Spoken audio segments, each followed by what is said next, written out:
Okay.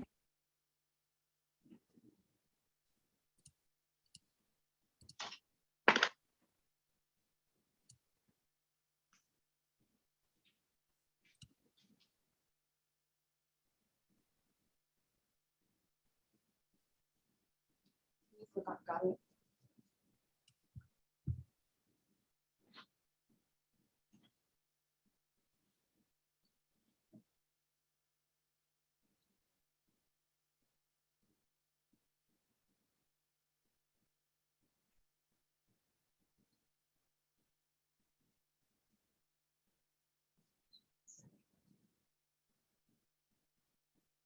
Good morning, everyone. We're going to wait a couple of minutes to allow everyone to get logged on, and then we'll get started.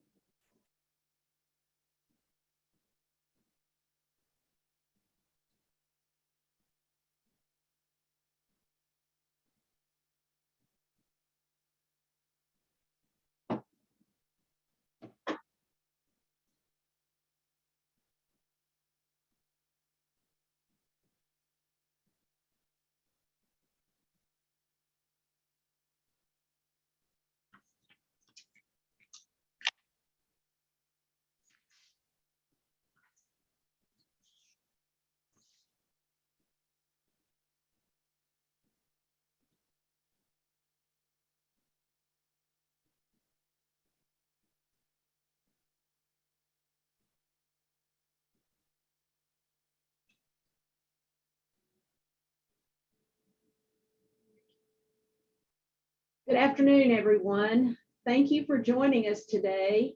My name is Lynda Johnson. I'm an attorney with the Friday, Eldredge & Clark law firm here in Little Rock, and I'm joined today by my partner, Amie Wilcox, and we are going to be talking about the new CMS mandatory vaccine mandate, basically.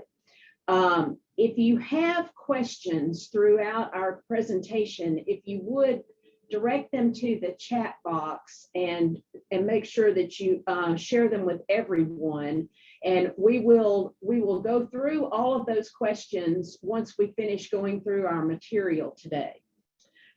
We will be sending out the slides to everyone who registered for the webinar today. So you can expect to receive those probably tomorrow. This is a really hot topic in healthcare. Amie just asked me, which was bigger, HIPAA or this vaccine mandate? And I told her I really thought HIPAA was bigger, but nonetheless, this is a huge, huge development in healthcare. We have a very short period of time to get into compliance. So we're going to try to help you be able to get into compliance by this very short December 5th deadline. So having said that, I'm going to turn it over to Amie to go through the requirements and talk about what the things that we feel like you need to do to get into compliance. Amie? All right, so the Biden administration issued their announcements through executive order and some press releases of the combination of the federal contractor mandate, the federal employee mandate, the OSHA mandate, and the CMS mandate in September. And we were expecting the CMS mandate to be issued in October.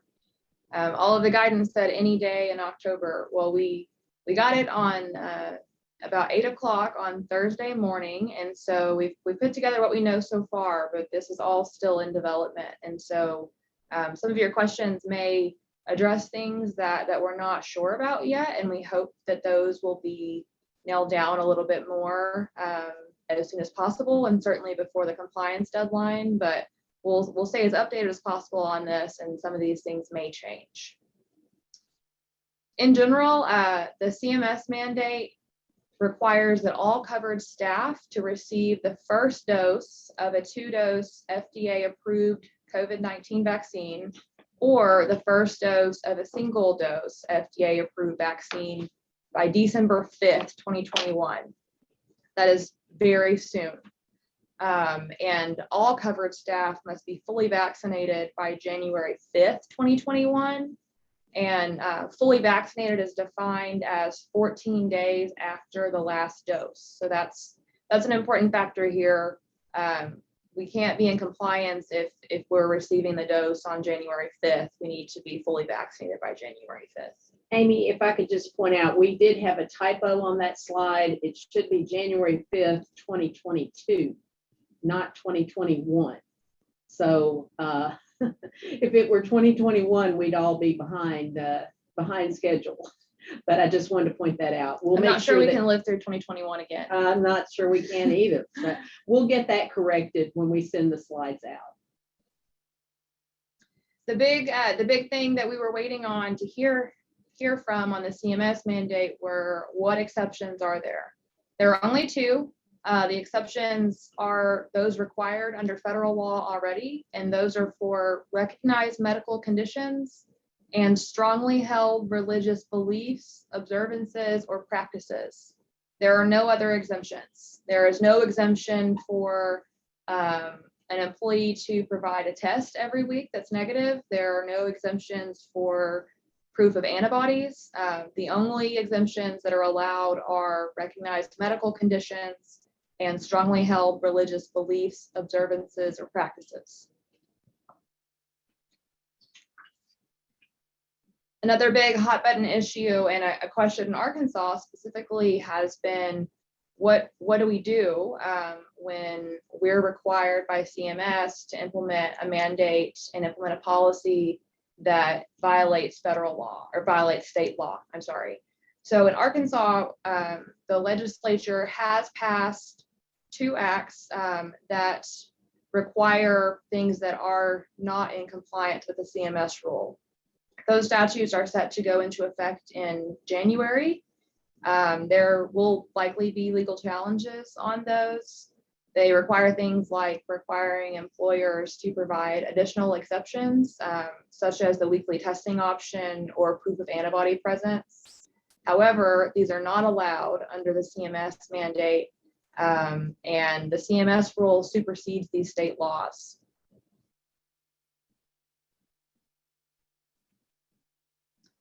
The CMS rule applies to all providers and suppliers that are regulated by the CMS Conditions of Participation.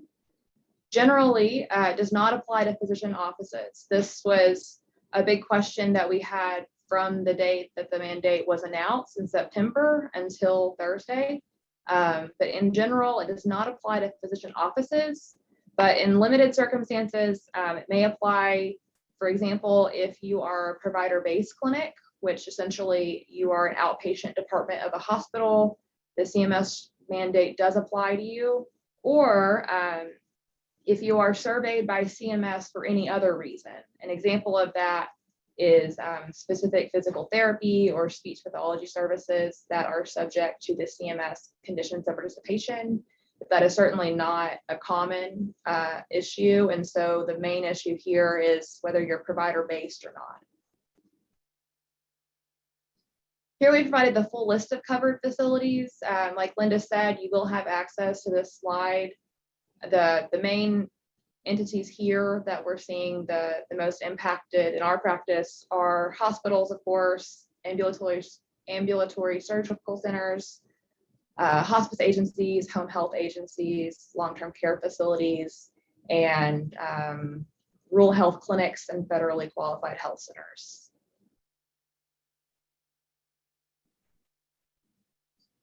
So the next big question is, who must be vaccinated?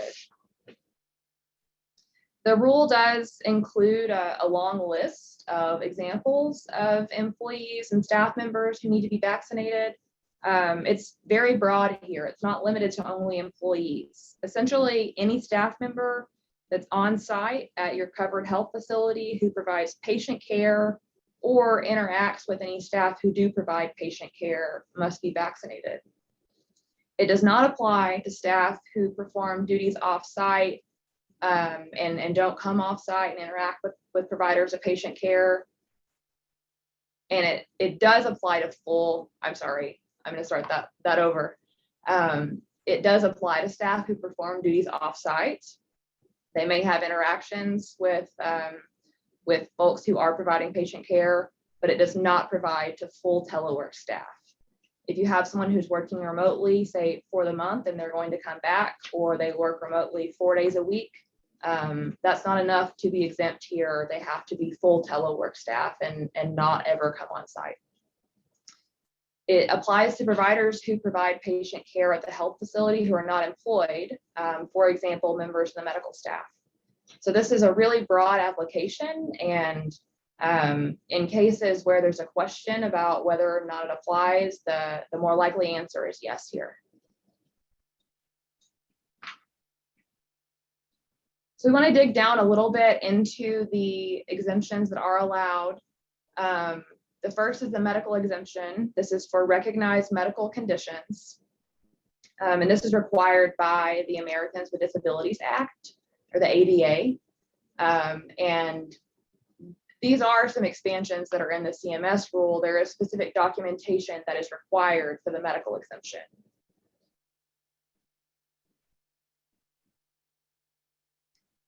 That documentation must, first of all, the documentation must come from a licensed provider who is facing and acting within their scope of practice. And the licensed provider may not be the individual who is requesting the exemption. So we can't have a provider that is writing their own exemption letter here. It must be signed and dated by that provider. It must, list the recognized medical condition, confirm that the recognized medical condition interacts with a clinical contraindication to a COVID-19 vaccine. It must support the staff's request for the medical exemption, and it must specify which of the authorized COVID-19 vaccines are clinically contraindicated, and what recognized clinical reasons are there for the contraindications.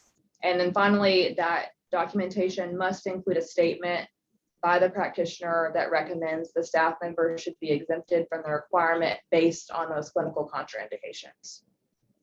So one thing about the medical exemption here is we might have a situation where someone is recommended to, for example, at this moment, they are in a state that compromises their immune system and they need a temporary exemption. That should be reapplied for every year, or for the specific time that it's recommended, but that shouldn't be a permanent exemption if it's a temporary situation.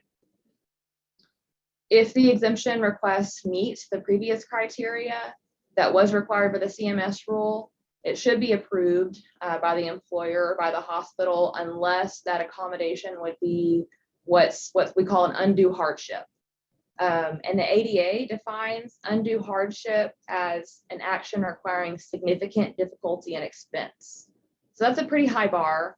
The factors that the CMS rule gave us to deal with whether an undue hardship is present include the cost of exemptions and the number of individuals who need that same accommodation. This is the big exemption that we don't have a lot of clarity on yet. So in general, religious exemptions are required by Title VII of the Civil Rights Act of 1964. Covered entities are required to grant exemption requests for strongly held religious beliefs, observances, and practices. Strongly held and sincerely held are the key words here. And the issue is that an employee or covered staff member can't just cite a religious exemption. The employer or covered entity must have enough information to make the employer aware that a conflict does actually exist between the applicant's religious observance, practice, or belief and the COVID-19 vaccination. So you can require documentation here.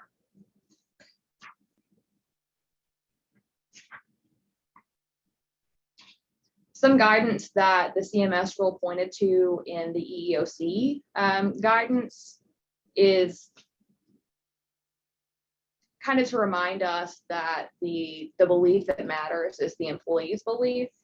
And so when you're determining whether a conflict actually exists between the employee or the staff member's belief and the vaccination requirement, it's irrelevant that you may not view that requirement as impacting that religious belief, or even that most people of the applicant's faith would not, but it's the applicant's own religious belief that's relevant.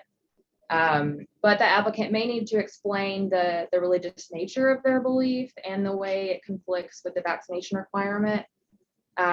What we are recommending is that covered facilities require an individual statement from the individual about explaining the religious nature of their belief and the way it conflicts with the requirement, and supporting documentation from a clergy member, a bishop, a pastor on church letterhead if applicable, or someone who is very familiar with the individual's belief outside of this frame that we're working in right now.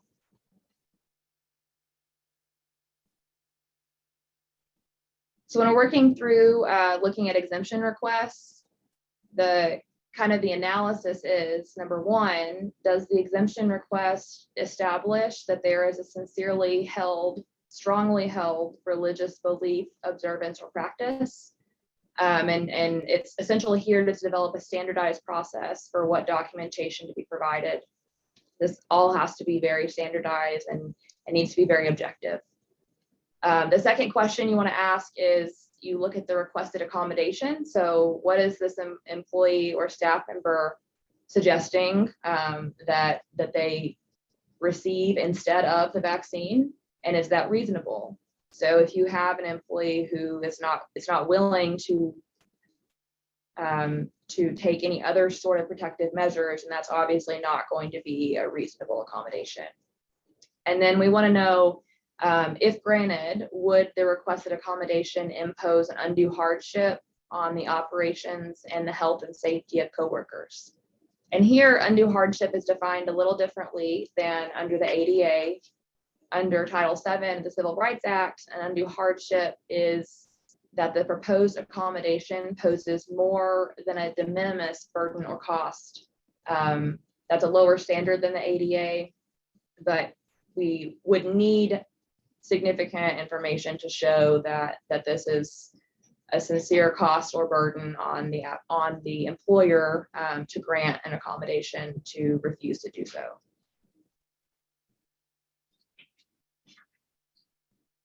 CMS specifically included in the rule that exemptions may not be granted when the exemption request is solely to evade vaccination. Now, we didn't get any guidance on what would indicate that an exemption request is solely to evade vaccination. But some examples would include if someone's submitting a form, if it's very clear there is no sincerely held religious belief. Our understanding is that this language sort of indicates that providers and facilities cannot be allowing the religious exemption to be abused, and if doing so and cited for that by surveyors, that would specifically violate this provision of the CMS rule. CMS declined to give us any further guidance on what factors to work through when considering religious exemption requests or what documentation to require. What we are recommending is an individual statement of the individual's belief and a statement of support from a clergy member, a church, or an individual or group who is familiar with that person's belief and the fact that that belief does conflict with the vaccination policy. We hope that we will get further guidance on this, but we have not yet. Could we go back one slide? Instead, the CMS rule references the EEOC's compliance manual. Any information that I've included in here for deciding religious exemptions does come from that, and that is publicly available and contains some examples when you're working through those. That may be a helpful resource.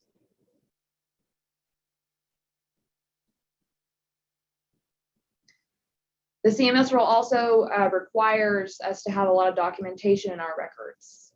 Covered facilities must have separate processes for, number one, tracking and securely documenting vaccination status of all employees, all covered staff. So that means we do need to have a copy of their vaccination card. This can't be a yes or no situation, and we have to have that documentation available when surveyors come to look at them. That does include any recommended booster doses.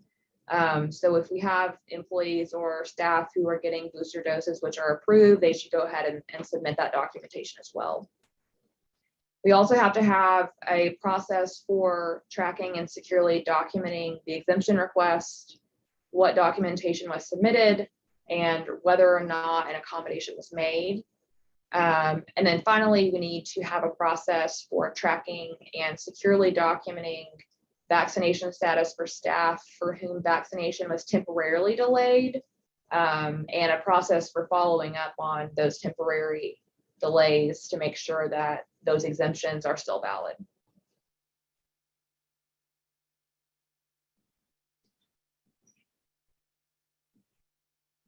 We also must have contingency plans for the unvaccinated. And so this really means that we need to have standardized accommodations that we can offer. CMS stressed that in all cases, facilities must ensure they minimize risk of transmission of COVID-19. Have a typo there. I don't know what COVID-10 is, but I don't ever want to live a year where we know. That will be fixed when we send out this slide. So facilities must ensure that they minimize the risk of transmission of COVID-19 to at-risk individuals. And so that would also be a provision that would be violated if there was an abuse of the religious exemption. Just because someone has a valid exemption does not mean that we don't have to put some additional protections in place for patients. And so we'll have to have a process for implementing additional precautions for staff who are not vaccinated due to a valid exemption. Some potential accommodations that CMS has suggested for exempted staff could include, but are not limited to, a testing requirement. The OSHA rule does have a testing allowance, and so some people are mirroring that. But a good example is that an exempted staff member should provide a negative test every week. That's an example. Of course, physical distancing and source control, of course, masks. There should be no situation where an unvaccinated employee was not masked in the facility.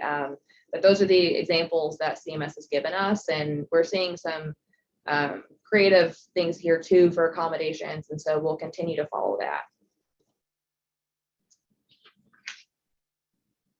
So the big question is, how will this be enforced? I think initially the question is, how could this be enforced? But CMS has let us know that they will be using state survey agencies and then later accrediting organizations to do this for them. State survey agencies will conduct on-site compliance reviews. They will ensure that facilities are following the requirements of the CMS rule. They'll do this through recertification surveys, initial surveys, and they will respond to complaints with a survey. So when the surveyors show up, the first thing they'll do is ask for your documentation. So they'll want to see your policy, your reasonable accommodation process. They'll want to see what documentation that staff have submitted. And so these are the three things that you need to be able to do to be able to be in compliance with this rule. Number one is have a process or plan for vaccinating all eligible staff. That's your vaccine policy. Number two is having a process or plan for providing exemptions and accommodations for those who are exempt. That's what we would call your reasonable accommodation policy, but some people are combining those two together, and that's okay too. And number three, have to have a process or plan for tracking and documenting vaccinations and exemptions.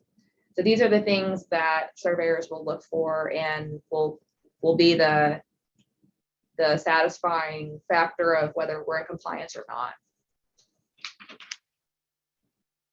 For facilities who are not in compliance, when there is a survey and a facility may be found out of compliance, the first step is that you will be cited and provided an opportunity to return to compliance. If not, enforcement remedies would include, number one is civil monetary penalties. We haven't seen any guidance on how much these penalties may be yet, or what type of penalty, what type of way they would be assessed. So what would be per violation, I guess it's a question. So we still have some outstanding questions about civil monetary penalties. The second level that was provided in the rule was that they would start denying payment. And then the third, and CMS stressed in their webinar, this would be a last resort, but of course would be termination from the Medicare and Medicaid program.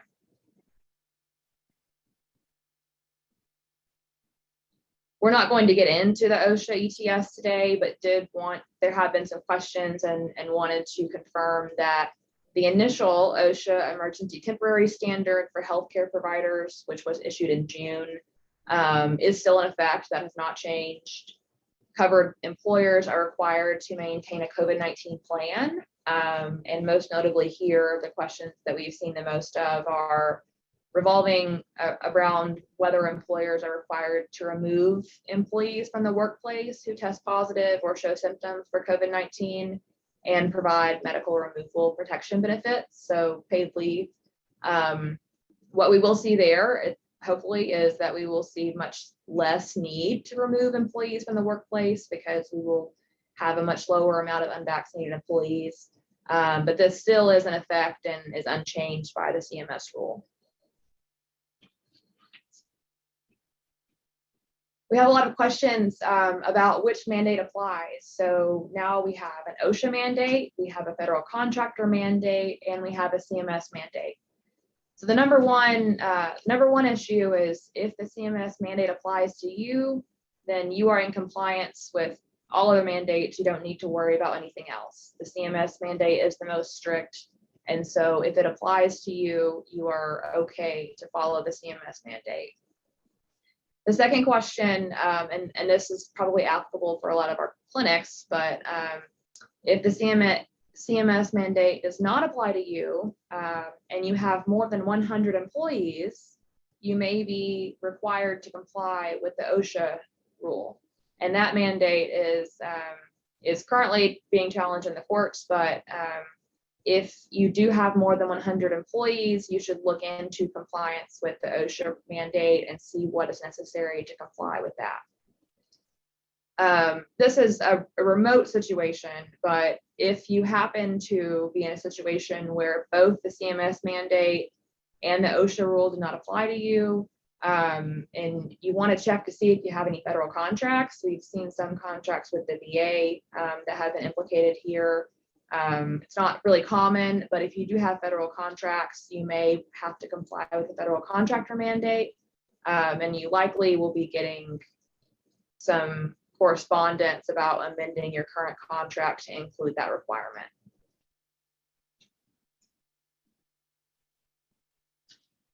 And one of the things that I wanted to point out, Amie's we've been focusing on your staff.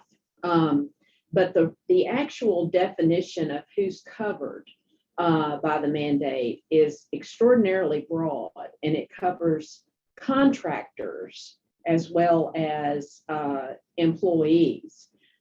And so you could have a situation where, a contractor comes into your facility to do work. Let's use me for an example. Anytime I come into a hospital or to a clinic or to any other of our clients, I'm going to have contact with individuals who provide patient care. And in that case, I, as a contractor, am also covered by the mandate. I was actually at a client yesterday. I used that example. I opened up my wallet, got out my vaccine card, and asked them to copy it and keep it for their records. So while we're focusing on staff, keep in mind, this rule also covers any contractor that comes into your facility and has contact with individuals who are providing patient care. It also applies to your volunteers. So in the hospital setting, your auxiliary members, your volunteers, it applies to them as well. So this rule casts a very wide net of catchment for individuals. There's no way you can get into full compliance with your contractors by this deadline. But I do recommend that we start thinking about that and start putting processes in place where when your contractors come into your facility, how are you going to capture them and make sure that you get their vaccine records into your file for the contractors that are covered by the mandate. So there is so much still to learn about this rule that we will need to, we'll need to stay vigilant on trying to keep up with it. And Amie and I will do that. We have several questions in the chat room that I think we should try to cover. The first one, if fully vaccinated is 14 days from the second shot of a 2-shot series, this would mean the absolute last day to receive the first shot is December 2nd to allow the 21-day period between the 2 shots, correct? And this was followed up by another comment saying, I want to clarify the stance on the 14-day waiting period to be considered fully vaccinated. There is an FAQ from CMS that stated staff who have completed the primary series for the vaccine received by the phase 2 date, that January 5th date of 2022, are considered to be fully vaccinated, even if they've not completed the 14-day waiting period. So I think that is correct, that as long as the covered person has received the second shot required by either the Pfizer or the Moderna by January 5th, they would be considered to be in compliance. That's a good example of things that will continue to change because we see here that CMS is realizing this is a very unrealistic deadline. And so we hope to keep seeing some relaxations like that from what the rule actually says. And so we'll continue to follow those frequently asked questions as they're updated. The next question, if we require testing for exempt employees, will the employer have to provide the test, or will that be the responsibility of the employee? So under the CMS rule, employers, well, the testing would only be available for an accommodation. And so the CMS rule does not address whether or not the employer must pay for that. There is a conflict with the Arkansas statute. Again, that statute does require employers to pay for testing. It does not go into effect until January. And so it might be a different answer then, but that is not addressed in the CMS rule. Employers are not required to provide that accommodation as of yet. Our next question, because we had a couple of questions about the cost of the testing, but the next question on a different topic is, what is the definition of a physician office?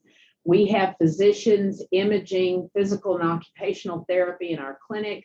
Do we fall under CMS or OSHA?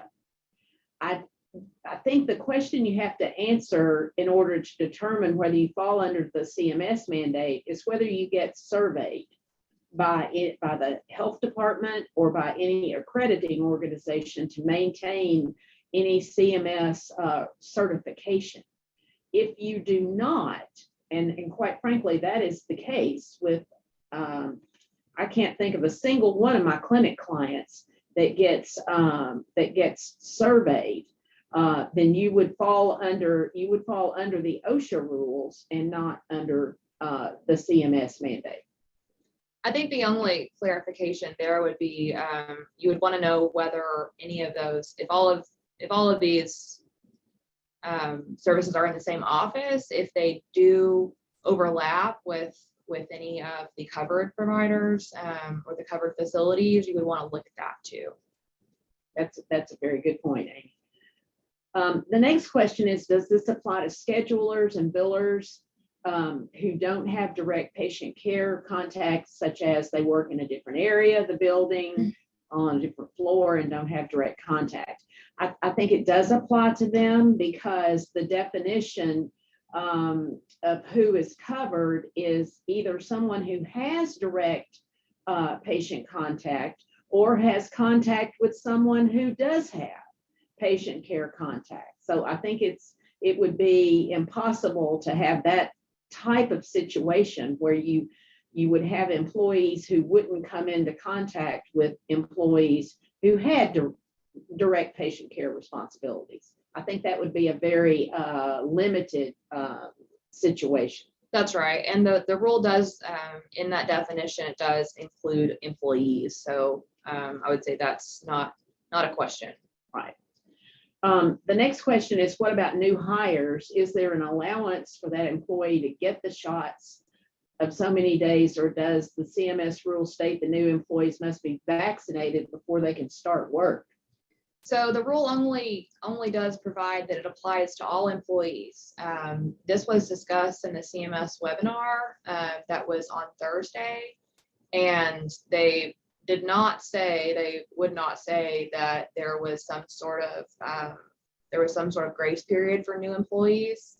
It said that it applied to all employees. So at the least, I think there would be an issue with any new employee providing any sort of patient care or services in the hospital before they are vaccinated by those deadlines. Yeah, I absolutely agree. Our next question, are ASCs required to comply regardless of the number of employees? The answer is yes. Ambulatory surgery centers are certified by CMS. They are surveyed by either the health department or an accrediting organization against the CMS Conditions of Participation.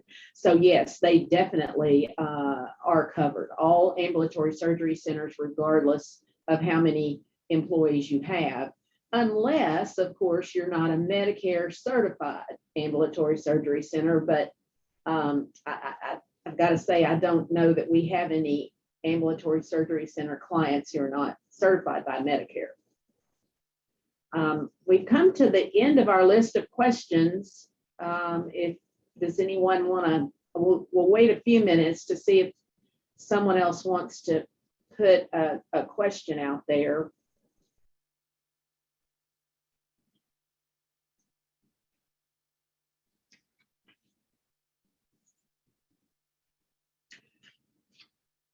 Well, I did just want to say that we realize the challenges that, we do have a question. Do contractors include maintenance staff such as plumbers, medical equipment, et cetera?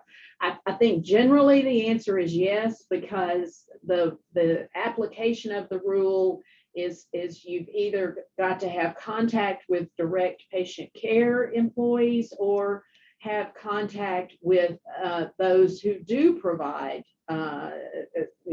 employees who have contact with others who provide patient care. So it really does cover everyone, but not. It's tough for me to think of a situation where if you had a contractor come into your facility that they would not be covered. I think that it's in all likelihood they are going to be covered. That may be something we get some updated guidance on, but for what we have right now, then I would say that they are likely covered. We do have another question. If an employee is terminated for non-compliance with the mandates, is he or she eligible for unemployment benefits? We actually had this question from a client yesterday. And the answer is that they will be covered under a new Arkansas statute that goes into effect in January. So they will starting in January, they will be eligible for unemployment benefits if they are terminated due to noncompliance with the mandate. And looks like that may be the end of the questions again. If there's no other questions. Well, as I started to say before, we understand that this is a tremendously burdensome mandate. We do have another question. If employees elect to not take the vaccine as part of the mandate, are we really terminating them, or are they resigning? Well, I think that could be a matter of semantics. They may refuse to resign and actually force you to terminate them, because if they resign, then of course they wouldn't be eligible for unemployment benefits. So I doubt that we'll have the situation where they will agree to resign. I think the likely situation is that they're going to require you to terminate them because that would allow them to be eligible for unemployment benefits. We are once again at the end of the list of our questions. So third time's a charm. I'm gonna start off. You can get through it this time. Start off by saying that we appreciate and understand the. I'm sorry, we do have another question. Could we just suspend them without pay? Well, yes. I can't think of any reason why you couldn't suspend them without pay. Do you? No. I mean, the kind of the language that we've seen so far on exemption request is that for exemption requests that for individuals who do not have an approved exemption request by the deadline, those employees or staff members, employees we placed on unpaid leave, other people like contractors would not be allowed to provide services for the facility or be paid. That's kind of the language that we've been seeing so far. And so I don't think there's any requirement that you cannot, that they have to be at work. I think you could suspend them without pay so long as they're not providing any patient care services.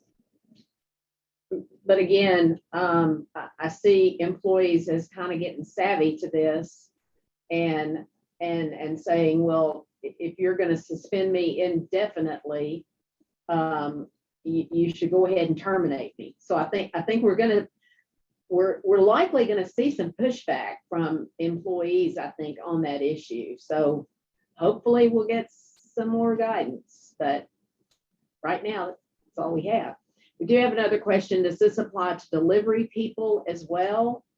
Unfortunately, I think it's going to be hard to have it not apply to anyone who comes into your facility, because they either have contact with staff that provide patient care, or they have contact with staff who have further contact with staff that provide patient care. So I think it's going to be very difficult to exclude anyone that comes in to your hospital.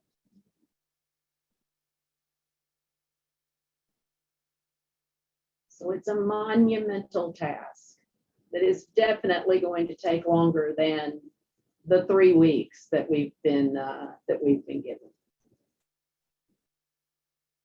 Okay, I'm going to try again. Fourth time's a charm. Yeah, I'm going to try again. Maybe we should just keep going this time. We do realize this is a monumental task, and here's another question. What about patient visitors? That was not addressed in the rule. I looked for that because that was my first question when they started talking about people coming into the facility, but that wasn't addressed. And let's see, another question. Traditionally, employees are not necessarily provided unemployment when they are terminated if they were terminated for cause, such as violating organization policy. So would it matter if they're making unemployment available for this reason, whether they resign or are terminated? I think our statute, though. Yeah, that is That's the the general, difference. that's the general rule, and that will be kind of what's in effect until January.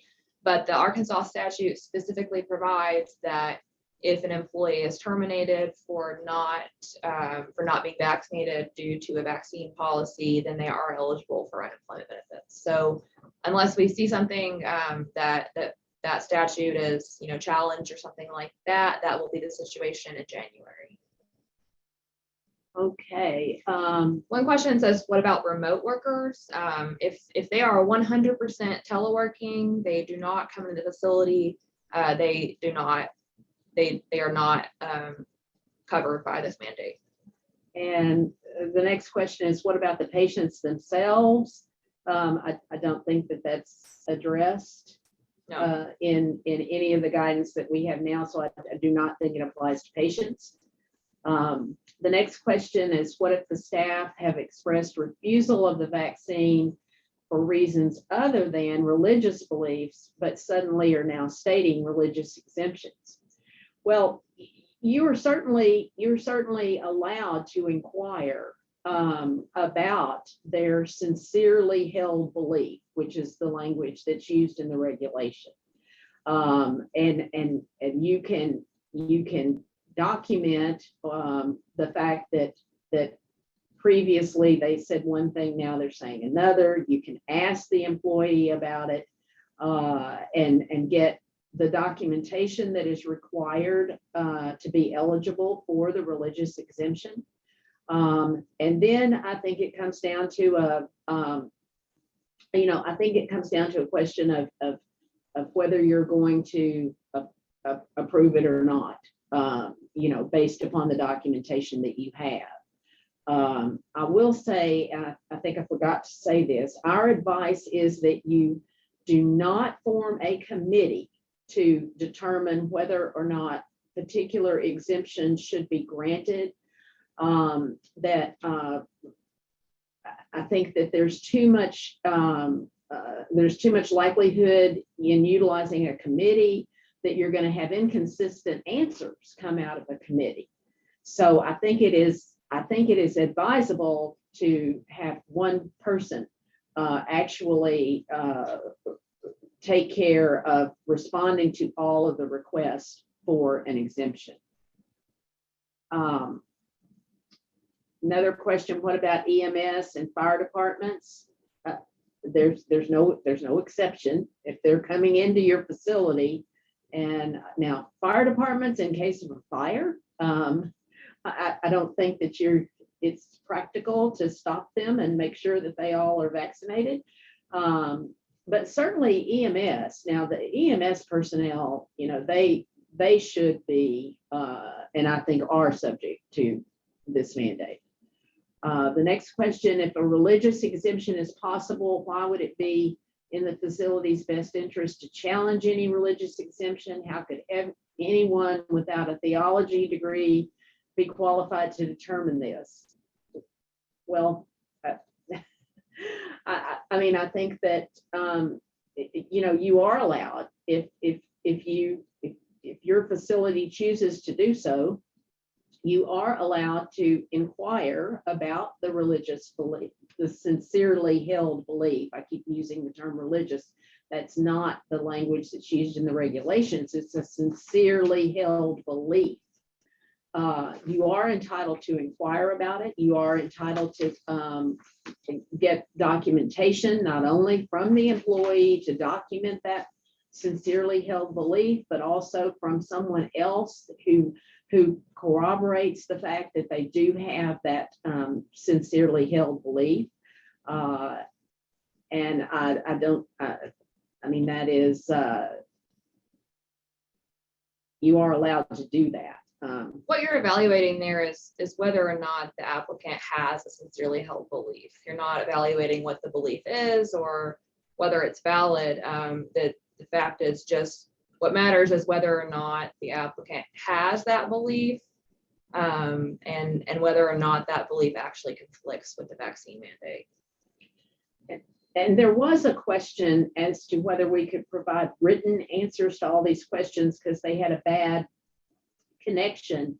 I believe we're going to have a recording of the entire webinar, which would include our responses to all the questions. So if you could just contact one of us, we will make sure that you get a copy of the recording, which will include our answers to all the questions that have been asked. Yes, Lynda, actually, I'll clarify. If they have registered for the webinar today and are on the webinar, they will get that link automatically with the slides.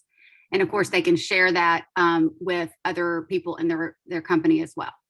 Oh, good. Thank you. Thank you, Tabitha. So everyone will get a link Yes. to the recording.